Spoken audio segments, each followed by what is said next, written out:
अस्सलाम वालेकुम। रमज़ान में 20 से 25 दिन रह गए हैं और बहुत खुशी भी हो रही है कि रमज़ान आने वाले हैं। तो रमज़ान से पहले बहुत सारी तैयारियां करनी हैं ताकि हम सुकून से रमज़ान में इबादत कर सकें, और रमज़ान से पहले ही हम सारी तैयारियां करके रख लेते हैं।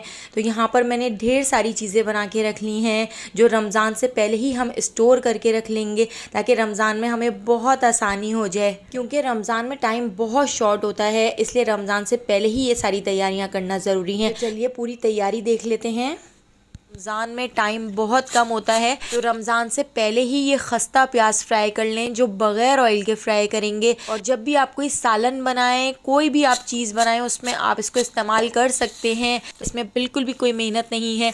तो चलिए इसकी रेसिपी को देख लेते हैं। बग़ैर ऑयल के खस्ता और बहुत ही क्रिस्पी प्याज फ्राई करने के लिए मैंने यहाँ पर 7 से 8 प्याज़ें ले ली हैं। तो मैंने यहाँ पर दरमियाने साइज़ की इस तरह से प्याज ली हैं। मैं इनको छील लेती हूँ, इनके कॉर्नर इस तरह से कट कर लेती हूँ और इनको मैंने अच्छी तरह से धो लिया है। अब यहाँ पर एक बहुत ही अहम बात यह है कि आपने इस प्याज को कट करना है, लेकिन बिल्कुल भी मोटा मोटा कट नहीं करना है, बिल्कुल बारीक आपने इसको स्लाइस में कट करना है। तो मैंने यहाँ पर स्लाइसर ले लिया है जिससे हमारी प्याज बिल्कुल बारीक कट होगी। अगर आपके पास स्लाइसर ना हो, आप छुरी की मदद से भी प्याज को बिल्कुल बारीक कट कर सकते हैं। तो मैं आपको दिखाती हूँ, देखिए मैंने कितनी बारीक यहाँ पर प्याज कट की है।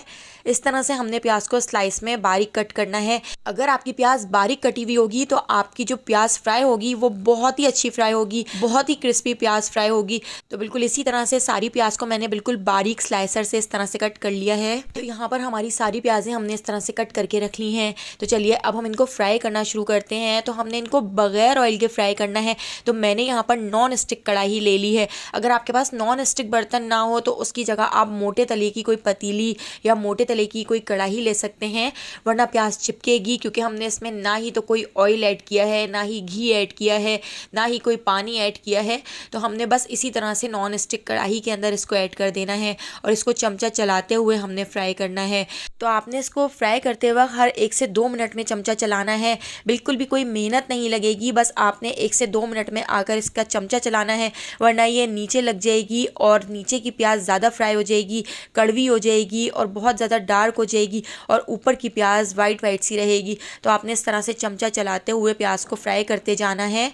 तो आप यहाँ पर देख सकते हैं प्याज का जो कलर है वो चेंज हो चुका है, प्याज सॉफ्ट हो चुकी है। तो यहाँ पर प्याज नीचे लगने लगी है। मैं इसका चमचा चलाते हुए इसको फ्राई कर रही हूँ। हर 1 से 2 मिनट में मैंने इसको इस तरह से फ्राई करना है। नीचे की प्याज को इस तरह से हम हटा लेते हैं, खुरच लेते हैं इस तरह से चमचे से, ताकि नीचे की प्याज ज़्यादा जल ना जाए। तो आप देखिएगा 15 से 20 मिनट में हमारी ये ढेर सारी प्याज फ्राई हो जाएगी। 7 से 8 प्याज़ें मैंने यहाँ पर ली थी।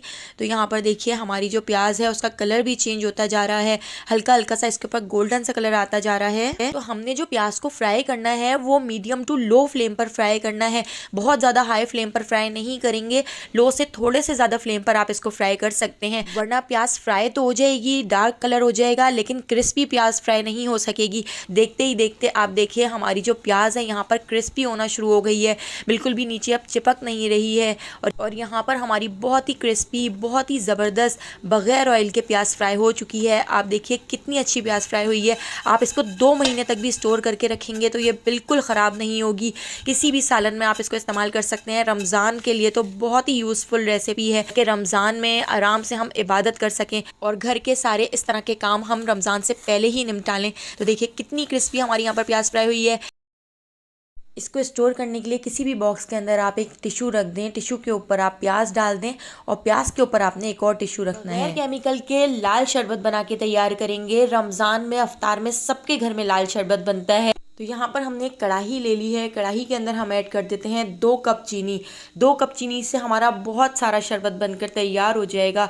2 कप चीनी हमने इसी कप से नाप के ली है और इसी कप से 3 कप हम इसके अंदर ऐड कर देते हैं पानी। पानी ऐड करके अब हम इसको गैस के ऊपर पकने के लिए रख देते हैं।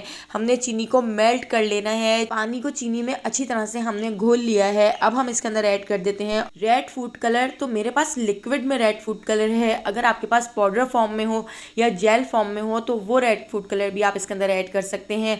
तो रेड फूड कलर 1 टीस्पून भर के मैं इसके अंदर ऐड कर देती हूँ, क्योंकि जामे शीरी का जो कलर होता है वो डार्क रेड कलर का होता है। तो हमने रेड फूड कलर ऐड करके इसको अच्छी तरह से मिक्स कर लिया है। तो इसको अच्छी तरह से हमने पकाना है। हमने इसको इतना पकाना है कि ये शीरा एक तार का बन जाए। तो यहाँ पर रेड फूड कलर मुझे थोड़ा सा कम लग रहा था, तो मैंने थोड़ा सा और इसके अंदर रेड फूड कलर ऐड कर दिया है। इसके साथ ही अब हम इसके अंदर ऐड कर देते हैं केवड़ा एसेंस। सिंपल जो हम बिरयानी वगैरह में केवड़ा ऐड करते हैं वही केवड़ा मैं इसके अंदर ऐड कर रही हूँ। तो हाफ़ टी स्पून मैंने इसके अंदर केवड़ा भी ऐड कर दिया था। केवड़ा आपने बहुत ज़्यादा ऐड नहीं करना है, वरना इसका जो टेस्ट है वो कड़वा सा होने लगेगा, और कम ऐड करेंगे तो खुशबू नहीं आएगी, इसलिए मैंने हाफ़ टी स्पून ऐड किया है। 1 टीस्पून हम इसके अंदर रोज़ एसेंस ऐड कर देते हैं। रोज़ एसेंस ऐड करके इसको अच्छी तरह से मिक्स कर लेते हैं। और यहाँ पर मैंने ले ली है हाफ़ टी स्पून टाटरी। तो इसके अंदर मैं टाटरी ऐड कर देती हूँ। टाटरी ऐड करने से एक तो इसका जो टेस्ट है वो बिल्कुल जामे शीरी जैसा हो जाएगा, और दूसरा इसके अंदर क्रिस्टल नहीं जमेंगे। तो हमने इसको अच्छी तरह से मिक्स कर लिया है। तो यहाँ पर आप देख सकते हैं टाटरी ऐड करने के बाद इसका टेक्स्चर कुछ इस तरह का हो चुका है। अब हम इसको चेक कर लेते हैं। तो देखिए ये जो शीरा है एक तार का बनना शुरू हो गया है। तो जब तक एक तार का शीरा बनना ना शुरू हो जाए तब तक आपने इसको पकाना है। तो यहाँ पर हमारा बहुत ही ज़बरदस्त सा जामे शीरी बनकर तैयार हो चुका है। इस जामे शीरी को बनाकर आप 2 साल तक भी स्टोर करके रख सकते हैं, ये बिल्कुल भी ख़राब नहीं होगा। तो इसको हम एक बोतल में निकाल लेते हैं। ऑथेंटिक जामे शीरी की रेसिपी शेयर की है, रमज़ान में एक बार ज़रूर ट्राई करके देखिएगा। दही बड़ों के साथ ये 2 चटनियाँ बहुत ही मज़ेदार लगती हैं। तो रमज़ान से पहले ये 2 चटनियाँ भी ज़रूर बना के रखें जो 1 साल तक आप स्टोर करके रख सकते हैं। पहले हम इमली की चटनी बनाकर तैयार कर लेते हैं। तो इमली की चटनी बनाने के लिए मैंने यहाँ पर 5 टेबल स्पून इमली ले ली है। इसको एक स्ट्रेनर में डाल दिया है। इमली को मैंने 2 घंटे पहले नीम गर्म पानी में भिगो दिया था। स्ट्रेनर में डालकर थोड़ा थोड़ा पानी डाल के हम इसका जो पल्प है वो निकाल लेंगे, और इसके छिलके और इसकी जो गुठलियाँ हैं उसको हम डिस्कार्ड कर देंगे। इस तरह से अच्छी तरह से चमचे से दबाकर हमने सारा गूदा इसका निकाल लिया है। तो देखिए बाउल के अंदर इमली का पानी हमारा यहाँ पर तैयार है। तो चलिए अब हम इमली की चटनी बनाना शुरू करते हैं। तो यहाँ पर एक कढ़ाई के अंदर 3 टेबल स्पून ऑयल को गरम कर लिया है। इसके अंदर 1 टीस्पून ज़ीरा ऐड कर दिया है, 1 टीस्पून राई दाना, और यहाँ पर मैंने हींग ले ली है। हींग आप इसमें ज़रूर ऐड कीजिएगा। हींग से इस चटनी का टेस्ट भी बहुत अच्छा हो जाएगा और डाइजेशन के लिए भी बहुत अच्छी है। हाफ़ टी स्पून हींग ऐड कर दी है और इसको हम अच्छी तरह से मिक्स कर लेते हैं। अब जो हमने इमली का पानी निकाल के रखा था, तो इमली का पानी हम इसके अंदर ऐड कर देते हैं। इमली का पानी ऐड करके इसको उबाल आने तक पका लेते हैं, साथ साथ इसमें चीज़ें भी ऐड कर लेते हैं। तो यहाँ पर मैंने 2 गुड़ के टुकड़े ले लिए हैं। तो यहाँ पर आप देख सकते हैं 2-2 इंच के इस तरह से गुड़ के टुकड़े मैं इसके अंदर ऐड कर देती हूँ। और इसके साथ ही 1 टीस्पून भर के मैं इसमें लाल कुटी हुई मिर्ची ऐड कर देती हूँ, क्योंकि ये चटनी काफ़ी खट्टी मीठी और तीखी सी होती है। काला नमक ऐड कर दिया है हाफ़ टी स्पून, सिंपल नमक ऐड कर दिया है हाफ़ टी स्पून लाल पिसी हुई मिर्ची ऐड कर दी हैं, और अच्छी तरह से मिक्स कर लेते हैं। अब हम इसका एक मसाला बना के तैयार कर लेते हैं। तो तवे के ऊपर 1 टीस्पून ज़ीरा, 1 टीस्पून हम इसके ऊपर ऐड कर देते हैं सौंफ, हाफ़ टी स्पून साबित काली मिर्ची इसके अंदर ऐड कर देते हैं, और इन तीनों चीज़ों को तवे के ऊपर हल्का सा रोस्ट कर लेते हैं। लो फ्लेम पर गोल्डन सा कर लेते हैं। ये तीनों चीज़ें रोस्ट करके आप इसके अंदर ज़रूर ऐड कीजिएगा, बहुत ही मज़ेदार सी चटनी बनकर तैयार होती है। तो देखिए गोल्डन सा कलर होने लगा है। लो फ्लेम पर हमने इन तीनों चीज़ों को रोस्ट कर लिया है। इन तीनों चीज़ों को हावन दस्ते में कूट लेते हैं। सौंफ, ज़ीरा और साबित काली मिर्चों का हमने पाउडर बना लिया है। तो देखिए हावन दस्ते में हमने इनको बिल्कुल बारीक इस तरह से पीस लिया है। तो ये पूरा हम पाउडर इसके अंदर ऐड कर देते हैं और इसको भी अच्छी तरह से मिक्स कर लेते हैं। तो ये चटनी बहुत ही जल्दी बन के तैयार हो जाती है, और आप इस चटनी को 1 साल तक भी स्टोर करके रख सकते हैं, ये बिल्कुल ख़राब नहीं होगी। अब हमने तवे के ऊपर 1 टेबल स्पून ऑयल को गरम कर लिया है। ऑयल को गरम करने के बाद अब हम इसके ऊपर ऐड कर देते हैं 2 टीस्पून चार मगज़। तो चार मगज़ भी आप ज़रूर ऐड कीजिएगा, बहुत ही अच्छे लगते हैं इस चटनी के अंदर। चार मगज़ को रोस्ट कर लेते हैं, हल्का सा गोल्डन होने तक फ्राई कर लेते हैं। तो चार मगज़ भी हमारे यहाँ पर फ्राई हो चुके हैं। अब हम चार मगज़ इस चटनी के अंदर ऐड कर देते हैं। तो यहाँ पर मैं आपको चटनी की कंसिस्टेंसी भी चेक कराती हूँ कि हमने कितनी इसको थिक रखनी है। तो 4 से 5 मिनट चटनी को हमने पका लिया है, मीडियम फ्लेम पर पकाया है। गैस के फ्लेम को बंद कर देते हैं और यहाँ पर मैं आपको चटनी की कंसिस्टेंसी चेक कराती हूँ। देखिए इतनी थिक हमने चटनी को रखना है, क्योंकि ये बाद में भी रखने के बाद थोड़ी सी थिक हो जाएगी। तो चमचे के ऊपर देखिए इस तरह से कोट हो रही है, इसका मतलब है हमारी जो चटनी है वो तैयार हो चुकी है। बहुत ही टेस्टी खट्टी मीठी चटनी बनकर तैयार होती है, एक बार ज़रूर ट्राई कीजिएगा। तो चलिए अब हम हरी चटनी की रेसिपी को देख लेते हैं। हरे मसाले की खट्टी मीठी चटनी बनाने के लिए मैंने यहाँ पर हरा धनिया और पुदीना ले लिया है। हरा धनिया और पुदीना बराबर बराबर क्वांटिटी में लिया है। इसको हम एक स्ट्रेनर में डालकर अच्छी तरह से धो लेते हैं। हरे धनिया पुदीने को अच्छी तरह से धोने के बाद अब मैंने इसको ब्लेंडर जग के अंदर ऐड कर दिया है। 3 हमने हरी मिर्चें ऐड कर दी हैं। तो ये हरी मिर्चें काफ़ी मिर्चों वाली होती हैं, काफ़ी तीखी होती हैं। इसके अंदर हमने 2 इंच का गुड़ का टुकड़ा ऐड कर दिया है। इसके साथ ही हम इसके अंदर ऐड कर देंगे आधा लेमन। तो मेरे पास जो ये लेमन है ये बड़े साइज़ का था, तो मैंने आधा लेमन इसमें ऐड किया है। लेमन ऐड करने से ना ही तो इस चटनी का कलर चेंज होगा, ना ही टेस्ट चेंज होगा, और आप इसको 1 साल तक स्टोर करके रख सकते हैं। हाफ टी स्पून जीरा और हाफ टी स्पून नमक ऐड कर दिया है। हाफ टी स्पून काला नमक ऐड कर देंगे और इसके साथ ही हाफ टी स्पून पिसा हुआ गरम मसाला ऐड कर दिया है। और यहाँ पर 2 टेबल स्पून हम इसके अंदर ऐड कर देंगे सिरका। सिरका ऐड करने से ये चटनी 1 साल तक महफूज रहेगी, बिल्कुल ख़राब नहीं होगी। तो देखिए यहाँ पे मैंने 2 टेबल स्पून सिरका ऐड करके थोड़ा सा मैंने इसमें पानी ऐड कर दिया है और इसको हम पीस लेते हैं। तो यहाँ पे हमारी बहुत ही मज़ेदार सी हरे मसाले की खट्टी मीठी चटनी बनकर तैयार हो गई है। तो देखिए दोनों चटनियाँ तैयार हैं, एक बार ज़रूर ट्राई कीजिएगा। तो रमज़ान से पहले हम लहसुन और अदरक को भी स्टोर करेंगे, इसका भी हम पेस्ट बनाएंगे। इसका भी मैं आपको बहुत ही ज़बरदस्त सा तरीका बताऊंगी कि आप किस तरह इसको स्टोर कर सकते हैं। आपका लहसुन अदरक बिल्कुल भी ख़राब नहीं होगा, बिल्कुल भी ग्रीन नहीं होगा। तो देखिए इस तरह से मैंने अदरक को छील कर अच्छी तरह से वॉश कर लिया है। इसको हम छोटे छोटे इस तरह से हिस्सों में कट कर लेते हैं। इसी तरह से मैंने लहसुन को भी छील लिया है और दोनों चीज़ें मैंने बिल्कुल बराबर बराबर क्वान्टिटी में ली हैं। आधा किलो लहसुन है तो आधा किलो ही मैंने अदरक लिया है। तो इन दोनों चीज़ों को इस तरह से मैंने धोकर एक स्ट्रेनर में डाल लिया है और अब हम इसको ब्लेंडर जग के अंदर डाल देते हैं। तो दोनों को एक साथ में इस तरह से ब्लेंडर जग के अंदर ऐड कर देती हूँ। अक्सर हमारा लहसुन अदरक ग्रीन हो जाता है और फ्रेश नहीं रहता, खुशबू ख़त्म हो जाती है। तो आज मैं आपको बहुत ही आसान तरीका बताऊंगी कि किस तरह आप इसको फ्रेश रख सकते हैं। तो इसके अंदर हम ऐड कर देते हैं हाफ टी स्पून हल्दी पाउडर, आधा ग्लास मैंने इसमें पानी भी ऐड कर दिया है और 1 टेबल स्पून ऑयल ऐड कर दिया है। ऑयल ऐड करने से ना ही तो इसकी खुशबू में कोई फ़र्क आएगा और ना ही इसके कलर में कोई फ़र्क आएगा। आप जब भी 1 महीने के बाद भी इसको सालन में ऐड करेंगे तो बिल्कुल फ्रेश रहेगा। तो इसको भी हम इस तरह से बर्फ़ की ट्रे में जमा लेते हैं। तो पूरा लहसुन अदरक मैंने इस तरह से बर्फ़ की ट्रे में जमा लिया है। तो यहाँ पर मैंने 2 ट्रे बनाकर तैयार कर ली थी। तो रमज़ान से पहले ये सारी तैयारी करना बहुत ज़रूरी है क्योंकि रमज़ान में बहुत ज़्यादा शॉर्ट टाइम होता है और इतने शॉर्ट टाइम में हम इतने सारे काम तो कर ही नहीं सकते क्योंकि हमें अफ्तारी भी बनानी होती है, खाना भी बनाना होता है, बहुत सारे काम होते हैं और सबसे बड़ी बात यह कि इबादत करनी ज़रूरी होती है। तो यहाँ पर देखिए मैंने लहसुन अदरक को इस तरह से बर्फ़ की ट्रे में जमा लिया है। इसको भी मैं 12 घंटे के लिए फ्रीज़र में रख देती हूँ। इसके भी मैं क्यूब्स बना के तैयार कर लेती हूँ। इसको भी मैं आपको फ्रीज़ करने का तरीका बताती हूँ। तो इसको हमने जमा लिया है, इसको भी हम एक ट्रे के अंदर इस तरह से निकाल लेते हैं।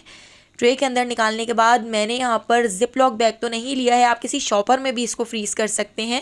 तो यहाँ पर मैंने इस तरह से शॉपर ले लिया है, कोई आप दूध की थैली ले सकते हैं। तो इस तरह से मैंने इसको दूध की थैली के अंदर ऐड कर दिया है। जब भी आप कोई सालन बनाएं आप 2 क्यूब निकालें, सालन में ऐड करें, टाइम भी बच जाएगा, आपकी मुश्किल भी आसान हो जाएगी और ज़बरदस्त सा सालन भी बनकर तैयार हो जाएगा। रमज़ान में टाइम बहुत कम होता है और हरा मसाला रोज़ाना पीसना बहुत मुश्किल लगता है और समोसों और पकौड़ों के साथ तो हरे मसाले का रायता बहुत ही ज़्यादा अच्छा लगता है। तो आज मैं आपके लिए हरे मसाले की रेसिपी लेकर आई हूँ जो आप स्टोर करके रख सकते हैं 1 महीने तक भी। ना ही तो इसका कलर चेंज होगा और ना ही इसका टेस्ट चेंज होगा। तो देखिए यहाँ पर मैंने 1 गड्डी हरा धनिया और 1 गड्डी पुदीने को अच्छी तरह से धो लिया था। 3 से 4 हरी मिर्चें ब्लेंडर जग में ऐड कर दी हैं और यहाँ पर मैंने हरा धनिया और पुदीना भी ऐड कर दिया है। हाफ टी स्पून ज़ीरा, हाफ टी स्पून नमक और यहाँ पर मैं इसके अंदर ऐड कर देती हूँ थोड़ा सा पानी। पानी ऐड करके हम इसको ब्लेंड कर लेते हैं। अच्छी तरह से ब्लेंड कर मैंने यहाँ पर बर्फ़ की ट्रे ले ली है, बर्फ़ की जिसमें हम क्यूब जमाते हैं। तो उसी के अंदर मैं आज इसको जमा लेती हूँ। ना ही तो इसके कलर में, ना ही टेस्ट में और ना ही खुशबू में कोई फ़र्क आएगा। इस तरह से हमने बर्फ़ की ट्रे में इसको जमा लिया है और जमाने के बाद अब मैं आपको इसको फ्रीज़ करने का तरीका बताती हूँ। ये देखिए मैंने इसको इस तरह से जमा लिया है। अब हम इसको एक ट्रे के अंदर निकाल लेते हैं और यहाँ पर हमने एक जिप लॉक बैग ले लिया है। तो जिप लॉक बैग के अंदर हम इसको ऐड कर देंगे। आपके पास जिप लॉक बैग ना हो आप किसी शॉपर में भी डालकर इसको फ्रीज़ कर सकते हैं। जिप लॉक बैग के अंदर डालकर हम इसको फ्रीज़ कर देंगे। आप इसको 1 महीने से ज़्यादा स्टोर करके भी रख सकते हैं। इफ्तार में, खाने में या जब भी आपको रायता बनाना हो आप दही ले लें और दही के अंदर 2 क्यूब आप ऐड कर दें। बहुत ही ज़बरदस्त सा रायता बन के तैयार होता है। नमक भी ऐड करने की ज़रूरत नहीं है। तो देखिए कितना अच्छा रायता बनकर रेडी हुआ है। मटर को फ्रेश और बिल्कुल ताज़ा रखने के लिए हमने यहाँ पर ढेर सारे मटर ले लिए हैं। तो मटर को भी हम रमज़ान में स्टोर करके रखेंगे। सारे मटर को हमने इस तरह से छील लिया है। एक कढ़ाई के अंदर 4 गिलास पानी को गर्म कर लिया है। 1 टीस्पून चीनी और 1 टेबल स्पून ऑयल को भी हमने इसमें ऐड कर दिया है। अब हम उबलते हुए पानी में मटर ऐड करके 3 से 4 मिनट मटर को भी उबाल लेते हैं। तो इस तरह से आपके मटर फ्रेश रहेंगे, बिल्कुल भी ख़राब नहीं होंगे, ना तो इनका कलर चेंज होगा ना ही इनका जायका चेंज होगा। रमज़ान में क्योंकि टाइम बहुत कम होता है और अफ्तार के साथ साथ हमें तो खाना भी बनाना होता है। तो देखिए यहाँ पर मैंने ढेर सारे टमाटर ले लिए हैं। तो टमाटर का हम पेस्ट बनाकर रख लेंगे और इसको स्टोर करने का भी मैं आपको तरीका बताऊंगी कि किस तरह से आप इसको बनाकर स्टोर कर सकते हैं। तो इस तरह से मैं टमाटरों को कट कर लेती हूँ। 2 हिस्सों में मैंने टमाटरों को कट कर लिया है और इसके कॉर्नर कट कर लिए हैं। और इस तरह से अब मैं इसके अंदर ऐड कर देती हूँ पानी। तो आधा ग्लास मैंने इसमें पानी ऐड कर दिया है और 1 टेबल स्पून मैं इसमें ऑयल ऐड कर देती हूँ। ऑयल ऐड करने से ना ही तो इसका टेस्ट चेंज होगा ना ही कलर चेंज होगा। तो इस तरह से मैंने इसको 10 से 15 मिनट पका लिया है। पकाने के बाद अब हम इसका छिलका हटा देते हैं। इस तरह से जब हम छिलका निकाल देंगे तो हम इसको आसानी से इसको स्टोर भी कर सकेंगे और जब भी आपको खाना बनाना हो आप इसको निकालें और सालन में ऐड करें। आपका खाना भी बन जाएगा और आपका टाइम भी बच जाएगा। तो इस तरह से मैंने इसके छिलके हटा लिए हैं। अब हम इसको ब्लेंडर जग के अंदर पीस लेते हैं। बॉईल करने से एक तो इसका कलर भी चेंज नहीं होगा और बहुत ही अच्छी सी ग्रेवी भी बन जाएगी हमारे सालन की। तो इस तरह से मैं इसको ब्लेंडर जग के अंदर डालकर पीस लेती हूँ। ब्लेंडर जग के अंदर पीसने के बाद हमने इसका पेस्ट बना लिया है। अब पेस्ट बनाने के बाद मैं इसको बर्फ़ की ट्रे के अंदर ऐड कर देती हूँ। इस तरह से हम इसके क्यूब बना लेंगे। जब भी आप सालन बनाएं आप 3 क्यूब निकालें और सालन में ऐड करें। बहुत ही ज़बरदस्त सा सालन बनकर तैयार होगा। तो मैंने इसको 12 घंटे के लिए फ्रीज़र में रख दिया था और ये जम चुके हैं। तो मैं आपको इसको स्टोर करने का भी तरीका बताती हूँ। तो देखिए मैंने यहाँ पर जिप लॉक बैग ले लिए हैं। आपके पास जिप लॉक बैग ना हो आप किसी शॉपर में भी इसको स्टोर कर सकते हैं। तो इस तरह से हम इसको स्टोर कर लेते हैं। इस तरह से आपका सालन भी जल्दी बन जाएगा और टाइम भी बच जाएगा। तो इसको भी हम फ्रीज़र में रख देते हैं। रमज़ान से पहले ढेर सारे फ्रोज़न पराठे भी बनाकर रख लेंगे क्योंकि रमज़ान में अक्सर सहरी में गैस नहीं होती या टाइम बहुत कम होता है। आप ये फ्रोज़न पराठे बनाकर 1 से 1.5 महीने तक भी इसको स्टोर करके रख सकते हैं। ये बिल्कुल फ्रेश रहेंगे। बहुत ही शानदार और बहुत ही लच्छेदार पराठे बनके तैयार होते हैं। तो पराठे बनाने के लिए मैंने 1 कप मैदा ले लिया है और 1 कप ही मैंने गंदम का आटा ले लिया है। या तो आप ये पराठे मैदे से भी बना सकते हैं या सिर्फ गंदम के आटे से भी बना के तैयार कर सकते हैं। इसके अंदर हम ऐड कर देते हैं 1 टीस्पून नमक और 2 टीस्पून मैं इसमें चीनी ऐड कर देती हूँ। चीनी से एक तो इसका कलर बहुत अच्छा आएगा और टेस्ट में बहुत ही मज़ेदार से पराठे बनके तैयार होंगे। इसके साथ ही 3 टेबल स्पून मैं इसमें ऑयल ऐड कर देती हूँ। ऑयल ऐड करके हम हाथ से पहले इसको अच्छी तरह से इस तरह से मिक्स कर लेते हैं। तो हमने इसको हाथ से अच्छी तरह से मिक्स कर लिया है। अब हम इसमें थोड़ा थोड़ा पानी ऐड करके इसका एक आटा गूंद लेते हैं। यहाँ पर मैंने इस तरह से आटा गूंद लिया है। हमने यहाँ पर सॉफ्ट सा आटा गूंद कर तैयार किया है। इसको 1 घंटे के लिए कवर करके इसके ऊपर ऑयल लगाकर छोड़ देते हैं ताकि ये अच्छी तरह से सेट हो जाए। इसके पेड़े निकाल लेते हैं। तो यहाँ पर मैं 6 से 7 पेड़े निकाल लेती हूँ। पेड़ा ले लेते हैं और एक पेड़े के ऊपर हमने थोड़ा सा मैदा डस्ट कर दिया है।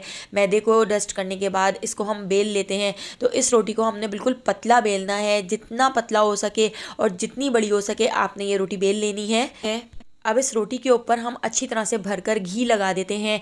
हमने अभी ही घी लगा लेना है। जब हम इसको सेकेंगे तो हमें घी लगाने की भी ज़रूरत नहीं पड़ेगी। घी लगाने के बाद अब मैं इसके ऊपर थोड़ा सा मैदा डस्ट कर देती हूँ। मैदे को भी हमने इस तरह अच्छी तरह से इसके ऊपर फैला लिया है। अब हमने इसको फोल्ड करना है। तो आप फोल्ड करने का तरीका देखें कि मैं एक के ऊपर एक स्ट्रिप्स इस तरह से रखती जा रही हूँ और इसको हम इस तरह से फोल्ड करते जा रहे हैं। मैं इस तरह से एक पेड़ा बना लेती हूँ। तो देखिए इस तरह से मैंने सारे लच्छेदार पराठों के पेड़े बना लिए हैं। अब हम इसको बेल लेते हैं। अब मैंने यहाँ पर एक इस तरह से शीट ले ली है। आप कोई भी प्लास्टिक शीट ले सकते हैं, कोई दूध की थैली को कट करके इस तरह से आप कर सकते हैं। इसके ऊपर हम लगा देते हैं अच्छी तरह से भरकर घी। इसके ऊपर घी लगाने से आपको बाद में घी लगाने की ज़रूरत ही नहीं पड़ेगी। तो इस शीट के ऊपर, इस प्लास्टिक शीट के ऊपर मैंने इसको रख दिया है। अब दूसरी मैंने इस तरह से प्लास्टिक शीट ले ली है। इसके ऊपर भी भरकर मैं इस तरह से घी लगा देती हूँ। सारे पराठे हमारे यहाँ पर तैयार हो चुके हैं। तो देखिए कितनी अच्छी तरह से जम चुका है। तो चलिए इसको सेक लेते हैं। देखिए कितना ज़्यादा ये जमा हुआ है, बिल्कुल बर्फ़ की तरह बना हुआ है। तो ये देखिए कितने ज़बरदस्त और बहुत ही टेस्टी, बहुत ही मज़ेदार से हमारे लच्छे पराठे, फ्रोज़न लच्छे पराठे बनकर तैयार हो चुके हैं। रमज़ान में आप इनको फ्रीज़ करके ज़रूर रखिएगा, आपके बहुत काम आएंगे। तो चलिए दूसरी रेसिपी देख लेते हैं। रमज़ान में कबाब बना के रखें और 1 महीने तक इसको स्टोर करके रखें। इसका बहुत ही आसान सा तरीका बताऊंगी, बहुत ही ज़बरदस्त से कबाब बन के तैयार होते हैं। तो चलिए रेसिपी को देख लेते हैं। कीमा ले लिया है, कीमे को हमने अच्छी तरह से धो लिया है। इसको मैं एक पतीली में ऐड कर देती हूँ। इसके साथ ही मैंने यहाँ पर दाल ले ली है। जितना हमने कीमा लिया है उसकी आधी हम यहाँ पर दाल ले रहे हैं, यानी मैंने यहाँ पर 1 पाव दाल ली है। 1 टीस्पून नमक ऐड कर दिया है, 1 टीस्पून ज़ीरा, 1 टीस्पून हम इसमें ऐड कर देंगे लाल कुटी हुई मिर्चें। और अब मैं इसके अंदर ऐड कर देती हूँ 1 आलू। इन बहुत ही सॉफ्ट और मज़ेदार से कबाबों को आप फ्रीज़ करके 1 महीने तक रख सकते हैं। अब हम इसके अंदर ऐड कर देते हैं 3 टेबल स्पून भर के दही। दही ऐड करने के बाद इसके अंदर हम ऐड कर देंगे 1 टेबल स्पून ऑयल।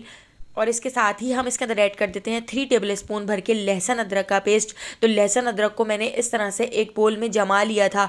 तो ये तकरीबन 3 टेबल स्पून ही लहसुन अदरक है, क्योंकि मैंने इसको पानी के अंदर डाल के जमा लिया था इस तरह से करके, इसलिए आपको ये थोड़ा सा ज़्यादा लग रहा होगा। तो ये पूरा मैं इसके अंदर ऐड कर देती हूँ।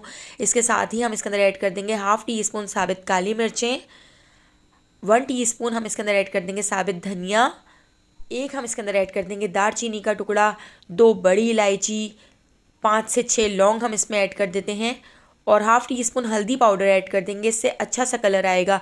अब हम इसके अंदर ऐड कर देते हैं 3 गिलास पानी। पानी ऐड करके इसको हमने पकने के लिए रख दिया है। कीमा, दाल, आलू सारी चीज़ें अच्छी तरह से गल गई हैं, अच्छी तरह से सॉफ्ट हो गई हैं। इसके पानी को खुश कर लिया है। तो यहाँ पे हमारा बहुत ही ज़बरदस्त सा कबाबों का मसाला बनकर तैयार हो गया है।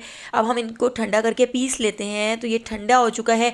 मैं हमेशा कबाबों के मसाले को सिल के ऊपर पीसती हूँ। अगर आपके पास सिल ना हो तो इसकी जगह आप इसको मशीन में भी पीस सकते हैं, लेकिन सिल के ऊपर जो इसका टेस्ट आता है बहुत ही ज़बरदस्त सा टेस्ट आता है। तो कबाबों के पूरे मसाले को हमने पीस लिया है। इसमें अगर आपको मोटी मोटी से ज़रा भी दाल, चीनी, लौंग कुछ नज़र आए तो आप निकाल सकते हैं।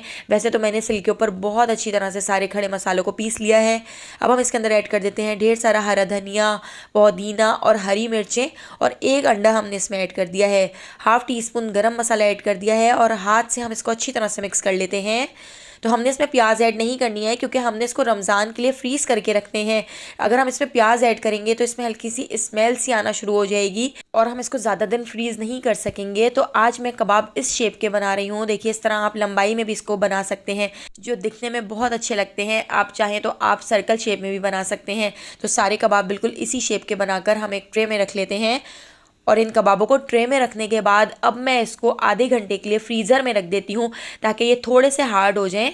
फिर मैं आपको बताती हूँ कि आपने इनको किस तरह से फ्रीज़ करना है। आधे घंटे के लिए कबाबों को फ्रीज़र में रख देते हैं। अब हमने यहाँ पर 3 टेबल स्पून कॉर्नफ्लोर और 3 टेबल स्पून मैदा ले लिया है। इन दोनों चीज़ों को अच्छी तरह से मिक्स कर लिया है। अब हमने ये देखिए हमारे कबाब थोड़े से हार्ड हो चुके हैं। हमने इनको फ्रीज़र में रख दिया था। इनको हम इस तरह से मैदे और कॉर्नफ्लोर की कोटिंग कर लेते हैं। मैदे और कॉर्नफ्लोर की कोटिंग अच्छी तरह से करने के बाद इसको अच्छी तरह से झाड़ लेते हैं। जिप लॉक बैग के अंदर इस तरह से हम सारे कबाबों को रख देते हैं। इस तरह से बिल्कुल भी चिपकेंगे नहीं। हमने इस तरह से जिप लॉक बैग में रख दिया है और यहाँ पर हमारे सारे कबाब हमने फ्रीज़ करने के लिए रख लिए हैं। माश की और मूंग की दाल के दही बड़ों को भी हम फ्रीज़ करेंगे। तो यहाँ पर मैंने ज़ीरे और लाल कुटी हुई मिर्चों के पानी में इसको 10 मिनट के लिए छोड़ दिया था। उसके बाद हमने इसको एक बॉक्स में रख लिया है। तो इस बॉक्स में रखने के बाद आप इसको फ्रीज़र में रख दें। जब भी आपको दही बड़े बनाने हो आप 1 घंटे पहले निकालें और दही बड़े बनाकर तैयार कर सकते हैं। लाइक, शेयर और सब्सक्राइब कर दीजिएगा आने वाली वीडियो तक। अल्लाह हाफिज़।